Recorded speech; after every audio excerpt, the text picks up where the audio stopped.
Selamat datang dan ikuti saya sebagai Xiaomi 15T Pro. Dan hari ini saya akan menunjukkan kepada Anda bagaimana cara mengaktifkan dan mengatur mode jangan ganggu.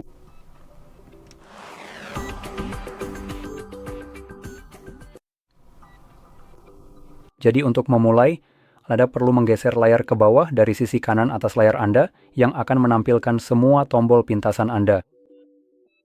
Dan di sini kita mencari tombol jangan ganggu. Biasanya, tombol ini berbentuk bulan dan tampaknya tidak ditambahkan secara default.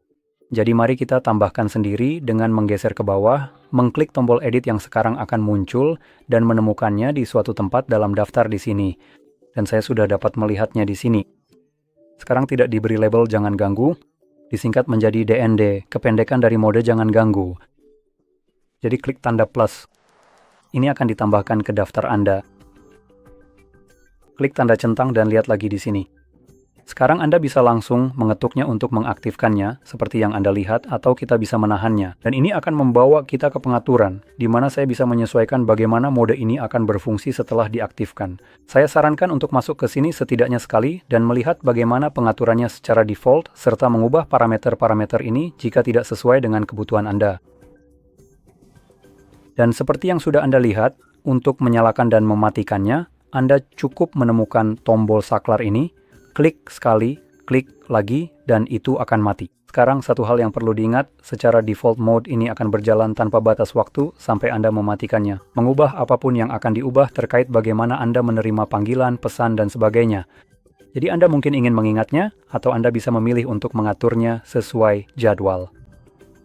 Jadi di sini Anda bisa memilih jadwal. Ini akan secara otomatis menyalakan dan mematikannya sehingga Anda tidak perlu melakukan apapun. Atau mungkin mari kita lihat apakah kita punya opsi lain. Tidak, kita tidak punya. Jadi sebenarnya itu satu-satunya hal yang bisa kita lakukan. Jika Anda cenderung lupa tentang hal ini, dan Anda tidak ingin memilih jadwal karena mungkin itu tidak ada gunanya untuk Anda mungkin hanya membutuhkannya secara acak. Pada kesempatan berbeda, yang dapat Anda lakukan sebenarnya masih memanfaatkan ini dan memilih jadwal untuk berlari selama 1 menit setiap hari, misalnya pada malam hari. Artinya meskipun Anda lupa keesokan harinya, mode jangan ganggu akan dinonaktifkan lagi. Jadi, sekali lagi, ini mungkin bukan pemecahan masalah yang sempurna, tetapi ini adalah salah satu yang dapat Anda gunakan.